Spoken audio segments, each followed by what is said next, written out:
किसी ने क्या खूब कहा है कि हल्के में मत लेना इन सांवले रंग वालों को, कि हल्के में मत लेना इन सांवले रंग वालों को, क्योंकि दूध दही से ज़्यादा लोग चाय के शौकीन होते हैं।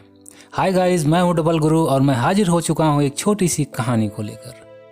यह कहानी है एक कौवे की।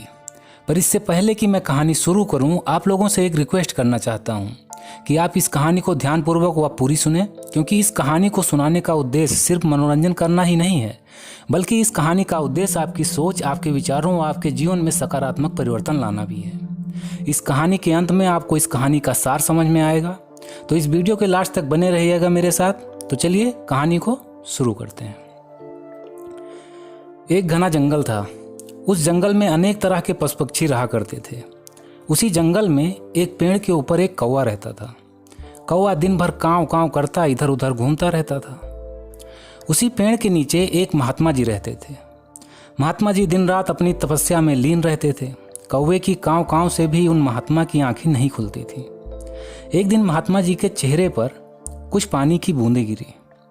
महात्मा जी ने आंखें खोली, इधर उधर नजरें दौड़ाई, कोई नहीं दिखा।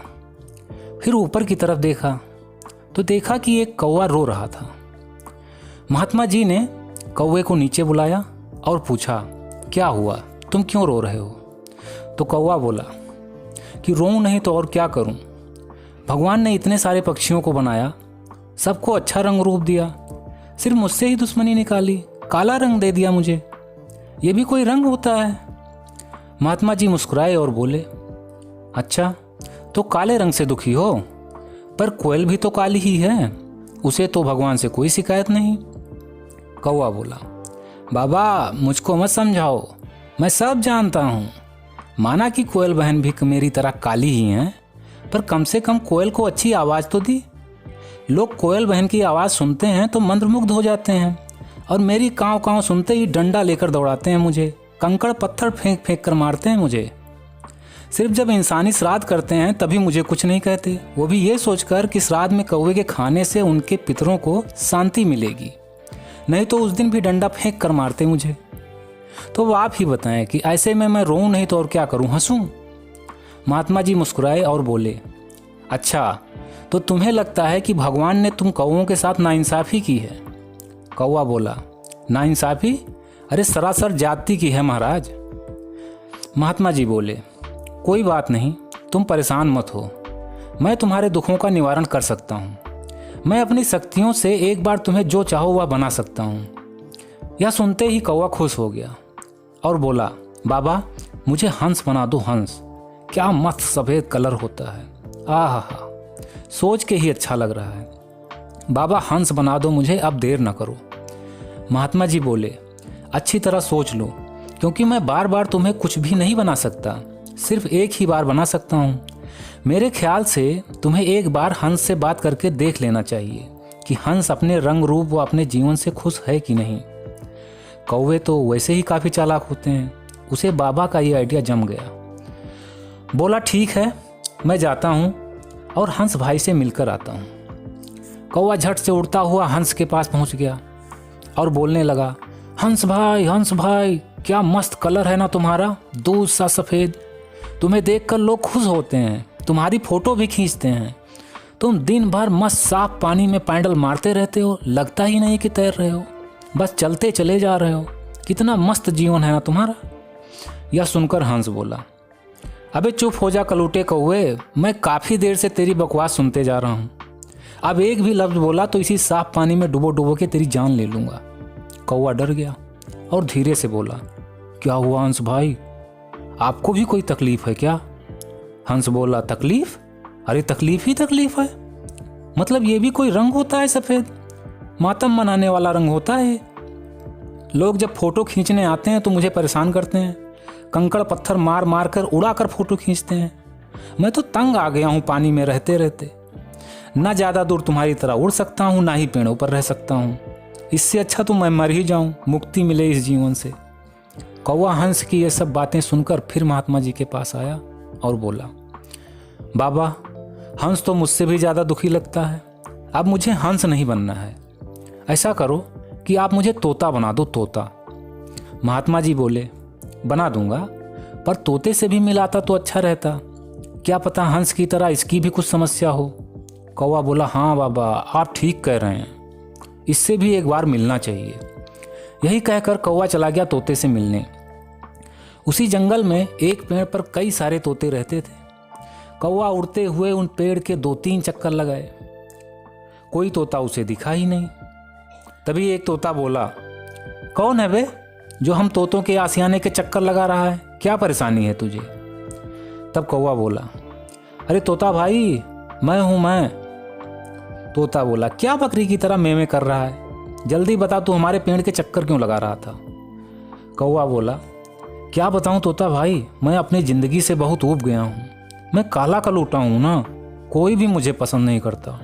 और एक तुम लोग हो, क्या मस्त चोंच है तुम्हारी, एकदम सुर्ख लाल लाल, और तुम्हारे शरीर का रंग भी क्या मस्त रंग है, एकदम हरा हरा। तुम्हें तो लोग पालते भी हैं, मिट्ठू मिट्ठू कहकर बुलाते हैं तुम्हें, क्या मस्त लाइफ है ना तुम्हारी। तोता बोला, बोल चुका तू, अब मेरी सुन। तू तो चालाक कौवा है ना, तो एक कहावत तो सुनी ही होगी कि दूर के ढोल सुहावने, यानी कि हर किसी को दूसरों की जिंदगी अपने से बेहतर ही लगती है। और तू बात कर रहा है हमारे हरे रंग की, ये भी कोई रंग होता है? तू खुद ही सोच कि इस पेड़ पर हम सैकड़ों तोते बैठे हैं, तू 3-4 राउंड लगा गया पर तेरे को हम दिखे ही नहीं। हरे में हरा मिक्स हो जाता है, पता ही नहीं चलता है कि हरा पत्ता है या तोता है। और रही बात कि लोग तोते पालते हैं, तो पालते किस में हैं? पिंजरे में ना। भला पिंजरे में भी कोई पक्षी खुश रहता है क्या? और ऊपर से खाने को भी मिर्ची देते हैं, वो भी हरी मिर्च। मतलब हमारा घर भी हरा, हमारा कलर भी हरा और खाने को भी हरा। हम लोग तो पहले से ही इस हरे रंग वाली समस्या से परेशान हैं। अब आज तूने फिर से हरे रंग की याद दिलाकर हमारे पुराने जख्म को फिर से हरा ही कर दिया।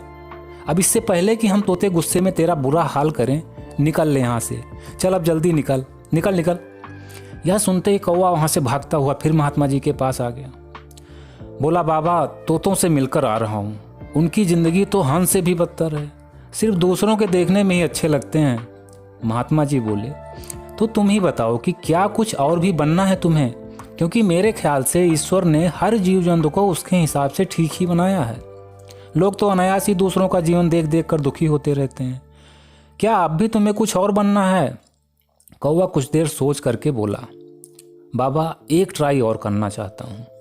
महात्मा जी बोले, देखो अब ये तुम्हारा आखिरी चांस है, अब इसके बाद मैं फिर तपस्या में लीन हो जाऊंगा।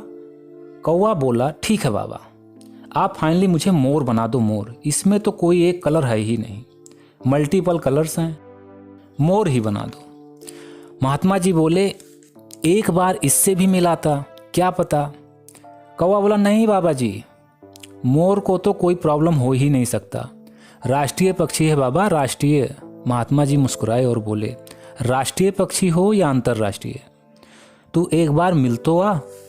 कौवा बोला, ठीक है बाबा, आप इतना जोर दे रहे हो तो जाता हूँ। कौवा गया मोर के पास। मोर दादा क्या मस्त भौकाल है ना तुम्हारा, राष्ट्रीय पक्षी हो आप, क्या मजाल जो आपको कोई छू भी सके, और कलर इतना रंगा बिरंगा कि कुछ कहने ही नहीं। ऊपर से आप जब अपने पंख फैलाकर नाचते हो, सावन की घटा बरसती है, लोग छुप छुप कर देखते हैं, और जिस जहरीले सांप से सभी लोग डरते हैं आप उसे झट से डिनर बना लेते हो। क्या मस्त भौकाल वाला जीवन है ना दादा आपका।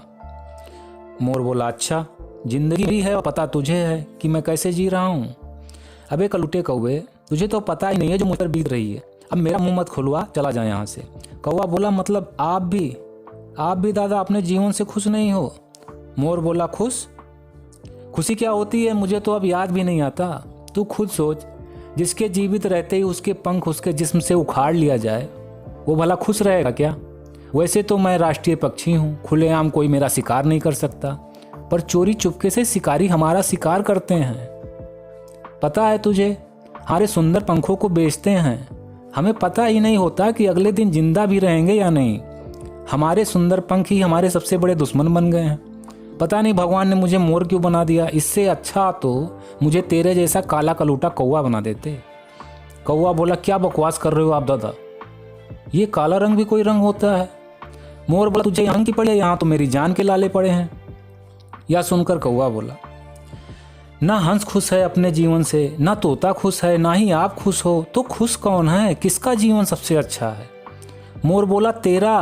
कौवा बोला वो कैसे? मोर बोला तूने मटन बिरयानी सुना है? कौवा बोला हाँ।